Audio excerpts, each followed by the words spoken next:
আসসালামু আলাইকুম ওয়া রাহমাতুল্লাহ। প্রিয় দর্শক, আসরের নামাজের পর এবং ফজরের নামাজের পর এই সময়টা আল্লাহ তাআলার কাছে অনেক দামি সময়। এই সময়ের মধ্যে ছোট্ট মাত্র কয়েক মিনিটের এই আমলটি যদি আপনি করতে পারেন, তাহলে আপনার জন্য কতগুলো নেয়ামত, কতগুলো পুরস্কার আপনি জানলে অবাক হয়ে যাবেন। আল্লাহ তাআলা নিজেই ওয়াদা করেছেন। প্রিয় দর্শক, আজকের ভিডিওর এই আমলটি যদি আপনি করেন, তার ফজিলতগুলো হলো: নম্বর 1, আপনার উপর আল্লাহ তাআলার রহমত নাজিল হবে। 2, ফেরেশতারা আপনার জন্য রহমতের দোয়া করবে। 3, সব ধরনের অন্ধকার থেকে, দুঃখ থেকে, বিপদ থেকে, অভাব দরিদ্রতা থেকে, শত্রুর অনিষ্ট থেকে, দুনিয়ার যত ধরনের ক্ষতি আছে সব ধরনের ক্ষতি থেকে আল্লাহ রাব্বুল আলামিন আপনাদেরকে আলোর পথ দেখাবেন। নম্বর 4, সবশেষে জান্নাতে আল্লাহর দিদার নসিব হবে, সেখানে সালাম আদান প্রদান করা হবে এবং আরও রয়েছে সম্মানজনক পুরস্কার। প্রিয় দর্শক, আজকের ভিডিওর মাত্র কয়েক মিনিটের আমলটি গুরুত্বপূর্ণ এবং অত্যন্ত দামি একটি আমল। তাই আপনাদের কাছে আমার একটি অনুরোধ হলো, ভিডিওটি অবশ্যই শেষ পর্যন্ত দেখবেন, কারণ সম্পূর্ণ ভিডিওটি না দেখলে আপনি আমলের নিয়ম কানুন সম্পর্কে বুঝতে পারবেন না। এজন্য সম্পূর্ণ ভিডিওটি ধৈর্য সহকারে দেখুন এবং শুনুন। তাহলে চলুন শুরু করা যাক। দর্শক, দুনিয়া থেকে দিনের ফেরেশতারা আসরের পরে চলে যায় এবং রাতের ফেরেশতারা আসরের পরে আসে, এবং রাতের ফেরেশতারা ফজরের পরে চলে যায় এবং দিনের ফেরেশতারা ফজরের পরে আসে। প্রতিদিন আমার জন্য, আপনার জন্য দিনে 70,000 ফেরেশতা নাজিল হয় এবং রাতে 70,000 ফেরেশতা নাজিল হয়। যেই ফেরেশতারা আজকে আপনার জন্য ডিউটি করেছে, তারা আগে কখনো ডিউটি করেনি, কিয়ামত পর্যন্ত আর কখনো তারা ডিউটি করবে না।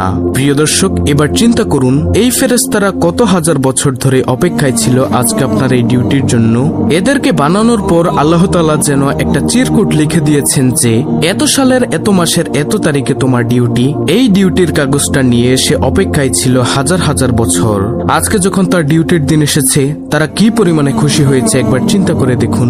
তারা খুশি এই কারণে যে এই দিনের জন্যই তাদেরকে বানানো হয়েছিল। আল্লাহু আকবার। সূরা বনী ইসরাঈলের ৭৮ নং আয়াতে আল্লাহ তাআলা ইরশাদ করেন, আর কোরআন পাঠের স্থায়ী নীতি অবলম্বন করো, কেননা ফজরের কোরআন পাঠে উপস্থিত থাকা হয়। এই আয়াত সম্পর্কে রাসূলুল্লাহ সাল্লাল্লাহু আলাইহি ওয়াসাল্লাম ইরশাদ করেন, এ সময় রাতের ফেরেশতারা এবং দিনের ফেরেশতারা উপস্থিত হয়। এবং তিরমিজি শরীফের 3135 নম্বর হাদিস ও বুখারী শরীফের 555 নম্বর হাদিসের বর্ণনা, যে ফেরেশতারা রাতে তোমাদের সাথে ছিলেন তারা আল্লাহর কাছে চলে যান, তখন আল্লাহ তাআলা তাদেরকে জিজ্ঞাসা করেন, অথচ আল্লাহ তাদের সম্পর্কে বেশি জ্ঞান রাখেন। তো আল্লাহ তাআলা সেই ফেরেশতাদেরকে জিজ্ঞাসা করেন, তোমরা আমার বান্দাদের কি অবস্থায় রেখে এসেছো?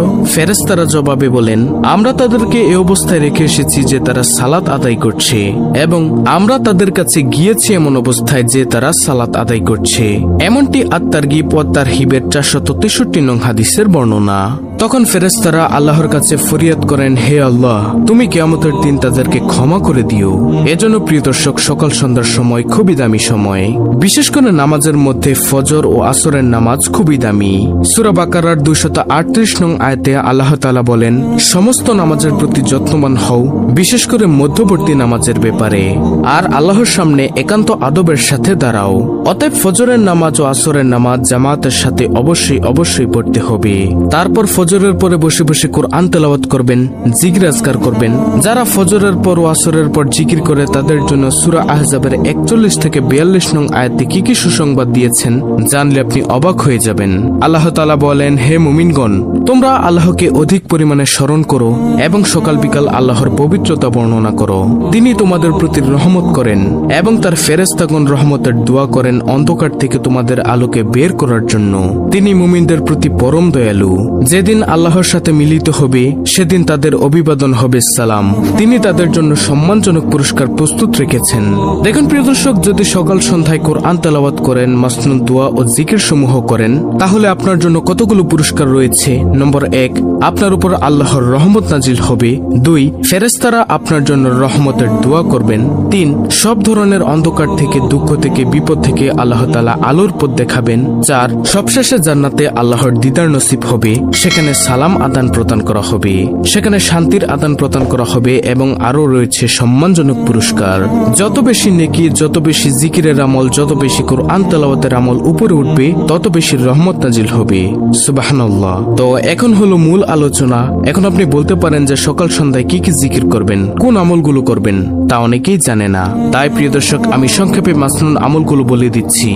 আমলগুলো হলো ফজরের পর 3 বার সূরা ইখলাস, সূরা ফালাক ও সূরা নাস পড়বেন এবং সন্ধ্যায় তথা মাগরিবের পর একই আমল করবেন, অর্থাৎ 3 বার সূরা ইখলাস, সূরা ফালাক ও সূরা নাস পড়বেন।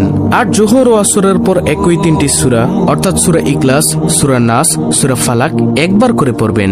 এই 3টি সূরা দুনিয়ার সকল বিপদ আপদ থেকে রক্ষা কবচ। দলিল আবু দাউদ শরীফের হাদিস, হাদিস নম্বর 1523, তিরমিজি শরীফের হাদিস, হাদিস নম্বর 3575। তারপর একবার আয়াতুল কুরসি পাঠ করবেন এবং 33 বার সুবহানাল্লাহ, 33 বার আলহামদুলিল্লাহ, 33 বার আল্লাহু আকবার এবং একবার পড়বেন লা ইলাহা ইল্লাল্লাহু ওয়াহদাহু লা শারীকা লাহু লাহুল মুলকু ওয়া লাহুল হামদু ওয়া হুয়া আলা কুল্লি শাইইন কাদির। এই দোয়াটি আপনি ফরজ নামাজের পর পড়বেন। প্রিয় দর্শক, এই তাসবিহ পড়ার সাথে সাথে সমুদ্রের ফেনা পরিমাণ গুনাহ থাকলেও তা আল্লাহ তাআলা ক্ষমা করে দিবেন ইনশাআল্লাহ। এটি হাদিস দ্বারা প্রমাণিত। এরপর একবার পড়বেন আল্লাহুম্মা আইন্নি আলা যিকরিকা ওয়া শুকরিকা ওয়া হুসনি ইবাদাতিক। অর্থ, হে আল্লাহ, আপনার স্মরণে, আপনার কৃতজ্ঞতা প্রকাশে এবং আপনার উত্তম ইবাদতে আমাকে সাহায্য করুন। আবু দাউদ শরীফের হাদিস, হাদিস নম্বর 1522। নবীজি সাল্লাল্লাহু আলাইহি ওয়াসাল্লাম তার সাহাবী মুয়াজ বিন জবলকে বলেন, হে মুয়াজ, তুমি জীবনেও এই দোয়াটা ছাড়বে না। সুতরাং প্রিয় দর্শক, যারা আজকের এই ভিডিওটি দেখছেন, এই হাদিসটি শুনছেন, তাদের কাছে অনুরোধ, আপনারাও এই আমলটি ছাড়বেন না। অর্থাৎ আল্লাহুম্মা আইন্নি আলা যিকরিকা ওয়া শুকরিকা ওয়া হুসনি ইবাদাতিক। সুবহানাল্লাহ। এরপর ফজরের নামাজের পরে 3 বার পড়বেন সুবহানাল্লাহি ওয়া বিহামদিহি আদাদা খালকিহি ওয়া রিদা নাফসিহি ওয়া জিনাতা আরশিহি ওয়া মিদাদা কালিমাতিহি। এই দোয়াটি আপনারা 3 বার পড়বেন। অর্থাৎ আল্লাহর প্রশংসা সহ তার পবিত্রতার ঘোষণা করে তার সৃষ্টির সংখ্যা পরিমাণ, তার নিজ মর্জি অনুযায়ী, তার ওজন বরাবর, তার বাণী সমূহের সমান সংখ্যক প্রশংসা। মুসলিম শরীফের হাদিস, হাদিস নম্বর 2726, তিরমিজি শরীফের হাদিস, হাদিস নম্বর 3555। তারপর একবার সাইয়্যিদুল ইস্তেগফার পাঠ করবেন। ক্ষমা প্রার্থনার এই শ্রেষ্ঠ দোয়াটি যদি কেউ সন্ধ্যাবেলায় পড়ে ওই রাতে মারা যায় অথবা সকালবেলা পড়ে সন্ধ্যা হওয়ার আগেই মারা যায়, তবে সে জান্নাতি হবে। সুবহানাল্লাহ। বুখারী শরীফের হাদিস, হাদিস নম্বর 6323। আর সাইয়্যিদুল ইস্তেগফারটি হলো, আপনারা স্ক্রিনশট নিয়ে নিন। আল্লাহুম্মা আনতা রাব্বি লা ইলাহা ইল্লা আনতা খলাকতানি ওয়া আনা আবদুকা ওয়া আনা আলা আহদিকা ওয়া ওয়াদিকা মাস্তাতাতু আউযু বিকা মিন শাররি মা সানাতু আবুউ লাকা বিনি'মাতিকা আলাইয়া ওয়া আবুউ লাকা বিযামবি ফাগফিরলি ফাইন্নাহু লা ইয়াগফিরুয যুনুবা ইল্লা আনতা। এটি হলো সাইয়্যিদুল ইস্তেগফার। সাইয়্যিদুল ইস্তেগফার সম্পর্কে অনেক ভিডিও আছে আমাদের চ্যানেলে, আপনি চাইলে দেখে নিতে পারেন। প্রিয় দর্শক, আজকের ভিডিওর এই আমলগুলো আমি যেভাবে বলে দিয়েছি, আপনারা সে অনুযায়ী আমলটি করবেন, তাহলে ইনশাআল্লাহ আমি ভিডিওতে যে ফজিলতের কথাগুলো বলে দিয়েছি সেগুলো অর্জন করতে পারবেন। অত্যন্ত গুরুত্বপূর্ণ একটি ভিডিও। ভিডিওটি ভালো লাগলে অবশ্যই চ্যানেলটিকে সাবস্ক্রাইব করে পাশে থাকা বেল বাটন অল বাজিয়ে দিবেন। ভিডিওটিতে একটি লাইক দিবেন এবং কমেন্টে আমিন লিখবেন এবং অন্য মুসলিম ভাই বোনদের কাছে ভিডিওটি শেয়ার করে দিবেন, যেন তারাও দেখে শিখে আজকের ভিডিওতে বলা এই আমলগুলো করতে পারে। আল্লাহ রাব্বুল আলামিন আমাদের সকলকে সকাল সন্ধ্যায় বেশি বেশি জিকির, আজকার, দোয়া, দরুদ পাঠ করার তৌফিক দান করুন। আমিন।